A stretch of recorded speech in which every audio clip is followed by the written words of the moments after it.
ഒളിചന്ദ്രപ്പൂ പോലെ വന്നതല്ലേ, ഒരുവന്റെ ദൂതർ പിറന്നതല്ലേ.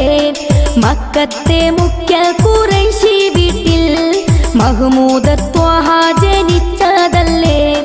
ഒളിചന്ദ്രപ്പൂ പോലെ വന്നതല്ലേ, ഒരുവന്റെ ദൂതർ പിറന്നതല്ലേ.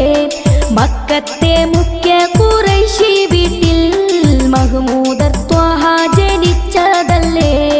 യാ നബി സലാം, യാ റസൂൽ സലാം, ഹാത്തിമുൻ നബി അവരില്ലായിരം സലാം.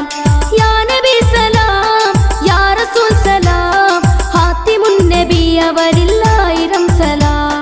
ഒളിചന്ദ്രപ്പൂ പോലെ വന്നതല്ലേ, ഒരുവന്റെ ദൂതർ പിറന്നതല്ലേ. മക്കത്തെ മുഖ്യ ഖുറൈശി വീട്ടിൽ